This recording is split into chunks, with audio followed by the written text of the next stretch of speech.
अस्सलाम वालेकुम। आज हम डेरिवेटिव पे बात करेंगे। तो सबसे पहले हम ये देखते हैं डेरिवेटिव क्या है। तो हमारे पास अगर एक फंक्शन हो एफ ऑफ एक्स,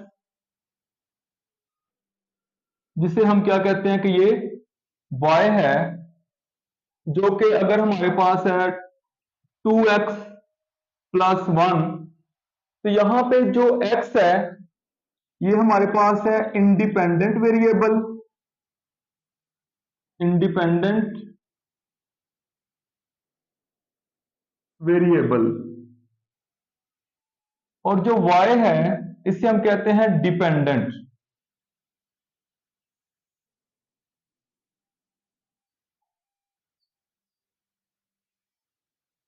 दो क्वांटिटीज जब हो तो उनमें से एक को हम डिपेंडेंट लेते हैं और एक को इंडिपेंडेंट। जैसे कि आमतौर पर जो टाइम होता है ये इंडिपेंडेंट होता है। जब हम बात करते हैं कि वेलोसिटी में चेंज आया तो टाइम तो लगेगा। जब वेलोसिटी चेंज होगी तो कुछ ना कुछ टाइम तो लगेगा। तो वो जो टाइम है वो इंडिपेंडेंट होता है। वेलोसिटी का चेंज होना डिपेंड करता है टाइम पे। तो इसी तरीके से यहां पे हमारे दो वेरिएबल्स हैं एक्स और वाई। इनमें जो एक्स है वो इंडिपेंडेंट है और जो वाई है वो डिपेंड कर रहा है एक्स पे। तो डेरिवेटिव की डेफिनेशन क्या होगी? Rate of rate of change rate of change of dependent variable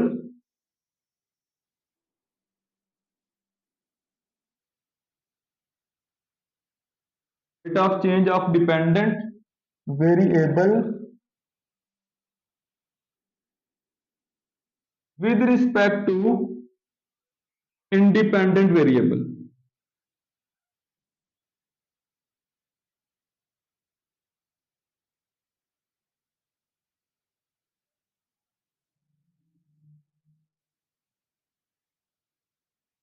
ये इसकी डेफिनेशन बनेगी कि जो चेंज आएगा डिपेंडेंट वेरिएबल में with respect to independent variable, उसको हम क्या कहेंगे? वो डेरिवेटिव है।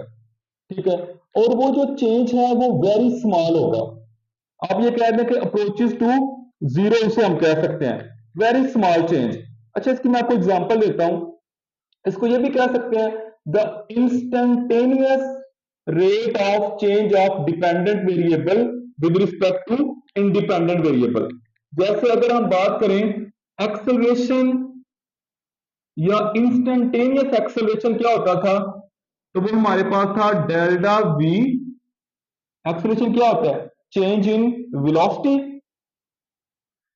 तो ये चेंज इन वेलोसिटी है, delta v over delta t and limit delta t approaches to zero. तो ये क्या है?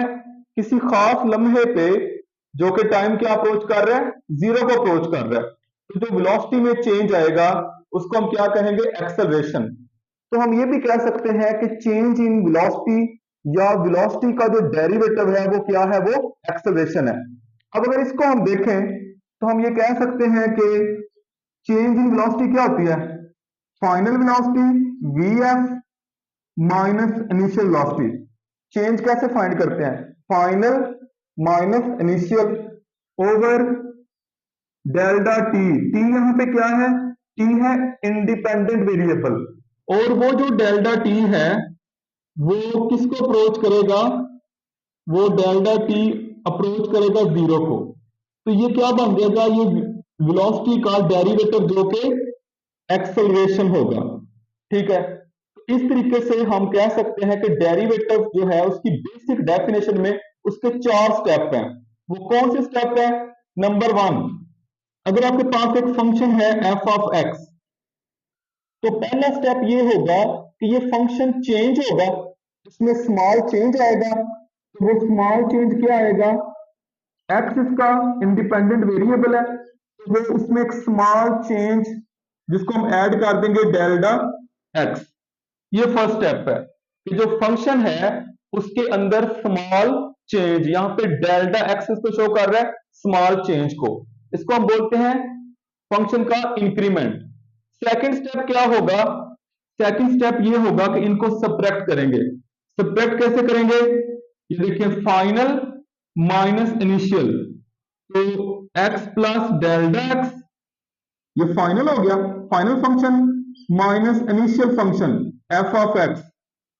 दूसरा स्टेप ये हो गया। थर्ड स्टेप क्या है? डेल्टा टी से डिवाइड किया है, तो यहां पे हमारा टी यहां पे इंडिपेंडेंट वेरिएबल है और हमारा इंडिपेंडेंट वेरिएबल कौन सा है? एक्स। तो हम डिवाइड करेंगे उस डेल्टा एक्स के साथ। और फोर्थ स्टेप क्या होगा? लिमिट वो जो डेल्टा टी है, जैसे यहां पे डेल्टा एक्स है, वो अप्रोच करेगा जीरो को, limit delta x approaches to zero. तो ये जो जब चार स्टेप पूरे होंगे तो ये उस फंक्शन का डेरिवेटिव बन जाएगा। और उसको कैसे शो करेंगे? अगर फंक्शन एफ है तो उसका डेरिवेटिव एफ प्राइम या एफ डैश, इससे शो किया जाता है। ठीक है, तो हम डिफरेंट फंक्शन जो है उनके डेरिवेटिव्स देखेंगे और फिर इनको पूरे चैप्टर में हम यूज करेंगे। तो अब इनमें सबसे पहले हम देखते हैं कांस्टेंट जो फंक्शन होता है उसका डेरिवेटिव क्या हो सकता है। तो अगर हमारे पास एक फंक्शन है f of x is equal to constant, तो इस कांस्टेंट फंक्शन का डेरिवेटिव जीरो होगा। हम देखते हैं ये चार स्टेप लगा के। तो ऐसा करें, सबसे पहला स्टेप वन है गिव इंक्रीमेंट। फंक्शन के अंदर स्मॉल चेंज लेके आएंगे। क्या करेंगे? जहां पे x है उसके अंदर स्मॉल चेंज मतलब डेल्टा एक्स ये ऐड कर देंगे, इज इक्वल टू सी। अब c के अंदर डेल्टा एक्स ऐड नहीं करना क्योंकि वो x में चेंज आएगा ना, तो यहां पे x है नहीं, ये तो c है। ठीक है, ये हो गया स्टेप वन। अब हम करते हैं स्टेप टू। स्टेप टू में क्या करेंगे? सब्ट्रैक्ट कर देंगे, सब्ट्रैक्टिंग 1 फ्रॉम 2। जैसे ये देखें, स्टेप टू में क्या करना होता है? Final minus initial. ये इनिशियल फंक्शन है, ये उसमें स्मॉल चेंज हो गया तो ये फाइनल फंक्शन है। तो इनको सब्ट्रैक्ट करेंगे तो ये आ जाएगा लेफ्ट साइड को, 2 में से 1 को सब्ट्रैक्ट करना है, x प्लस डेल्टा एक्स, ये हो गया final minus initial f of x। इधर लेफ्ट साइड भी माइनस करें तो c माइनस c, ये आ जाएगा f of x plus delta x minus f of x is equal to 0। तो ये इसका स्टेप 2 हो गया। अब हम करते हैं स्टेप 3। स्टेप 3 में क्या करेंगे? स्टेप 3 में हम वो जो स्मॉल चेंज था डेल्टा एक्स उससे डिवाइड करना है इंडिपेंडेंट वेरिएबल। जैसे यहां पे t था तो ये ऐसे होगा कि f of x plus delta x minus f of x over delta x, इधर भी डिवाइड करते हैं 0 ओवर डेल्टा एक्स, तो ये 0 ही आ जाएगा। अब स्टेप 4 है, लिमिट लेंगे डेल्टा t अप्रोचेस टू 0, यहां पे डेल्टा x है तो स्टेप 4। ठीक है, स्टेप 3 क्या था? Dividing by delta x, dividing by delta x। तो यहां पे भी स्टेप 3, अब स्टेप 4 होगा taking limit delta x approaches to 0। ये डेल्टा x 0 को पता क्यों अप्रोच कर रहा है? क्योंकि ये जो हम स्मॉल चेंज कब फाइंड कर रहे हैं, हम इसको बहुत शॉर्ट इंटरवल ऑफ टाइम के लिए इसको हम देख रहे हैं, इसलिए ये जो चेंज है ये अप्रोचेस टू 0 है। तो ये बन जाएगा limit delta x approaches to 0 f of x plus delta x minus f of x over delta x। इधर क्या है? Limit delta x approaches to 0 और क्या है? 0। तो इसके ऊपर जब हम लिमिट अप्लाई करेंगे, लिमिट कैसे अप्लाई करनी है? डेल्टा एक्स की जगह पे 0 लगाना, तो ये पहले 0 है, ये 0 हो जाएगा। और ये इधर क्या बन गया, ये डेरिवेटिव की डेफिनेशन कंप्लीट हो गई, ये 4 स्टेप कंप्लीट हो गए हैं। तो इसको आप लिख सकते हैं F prime F dash of x. ठीक है, तो ये क्या हमने फाइंड किया है कि जो कांस्टेंट फंक्शन होगा उसका डेरिवेटिव क्या होगा, 0। और वैसे भी देखें, जो कांस्टेंट फंक्शन है, डेरिवेटिव क्या होता है, डेरिवेटिव होता है रेट ऑफ चेंज। तो जो फंक्शन ही कांस्टेंट है उसमें क्या चेंज आएगा, जिसमें रहना ही कांस्टेंट है उसकी तो वैल्यू नहीं बदलेगी, तो इसलिए उसमें कितना चेंज आएगा, नो चेंज, मीन 0 चेंज। तो ये हमारे पास कांस्टेंट का डेरिवेटिव है। इसी तरीके से अगर हम डेरिवेटिव लेते हैं एक्स का, अगर हमारे पास एक फंक्शन है f of x is equal to x, x function है, हम जब भी जिस फंक्शन का भी डेरिवेटिव लेंगे, अगर उसी के विद रिस्पेक्ट टू लेंगे, जैसे x का derivative with respect to x करेंगे तो 1 आएगा, t का derivative with respect to t करेंगे तो 1 आएगा। तो ये हमारे पास फंक्शन है x, इसका हम derivative with respect to x देखते हैं। तो अगर ये चारों स्टेप किए जाएं, जैसे कि अब मैं स्टेप के नाम नहीं लिखता, तो स्टेप 1 क्या था, फंक्शन के अंदर स्मॉल चेंज, जहां पे x आएगा उसमें डेल्टा x ऐड कर दें, x प्लस डेल्टा x, इधर भी x प्लस डेल्टा x, दोनों को सब्ट्रैक्ट करें, फाइनल, ये फाइनल है x plus delta x minus initial. ठीक है, तो माइनस करेंगे तो ये आएगा x plus delta x minus x, तो ये बन गया f into x plus delta x minus f of x is equal to x cancel हो जाएगा, तो ये बच जाएगा डेल्टा x।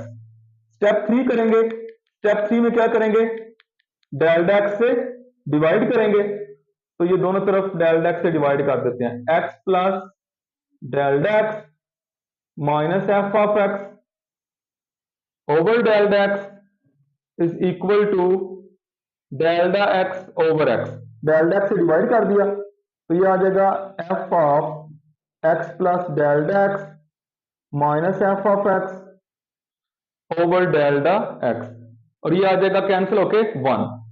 दोनों तरफ लिमिट अप्लाई करेंगे, तो जब लिमिट अप्लाई करेंगे, limit delta x approaches to 0, तो ये आ जाएगा f x plus delta x minus f of x over delta x। इस तरफ भी लिमिट अप्लाई करें, इधर 1 है, जब इस पर लिमिट लगाएंगे, limit delta x approaches to 0, तो क्या हो जाएगा, ये तो डेरिवेटिव की डेफिनेशन कंप्लीट होगी, ये फंक्शन का डेरिवेटिव आ गया, और इस तरफ डेल्टा x 0 को अप्रोच कर रहा है, तो ये है 1, तो 1 ही रहेगा। तो ये हमने क्या किया कि अगर हम x का derivative with respect to x लेंगे तो वो 1 आएगा, और अगर हम कांस्टेंट का डेरिवेटिव लेंगे तो वो हमेशा क्या आया करेगा, 0। हम अभी ना डेरिवेटिव डिराइव कर रहे हैं, इनको आगे हम क्वेश्चन में यूज किया करेंगे। ये जो हम काम कर रहे हैं इसको बोलते हैं डेरिवेटिव बाय डेफिनेशन या डेरिवेटिव बाय फर्स्ट प्रिंसिपल। तो क्या करते हैं, 4 स्टेप हैं। फर्स्ट स्टेप में क्या करना है, फंक्शन के अंदर स्मॉल चेंज लेके आना है, इंक्रीमेंट। सेकंड स्टेप में उनका चेंज फाइनल माइनस इनिशियल करना है। थर्ड स्टेप में डेल्टा एक्स से डिवाइड करना है, और फोर्थ स्टेप में लिमिट लेनी है डेल्टा एक्स अप्रोचेस टू 0। इस तरीके से ये क्वेश्चन जो है वो हो जाएगा।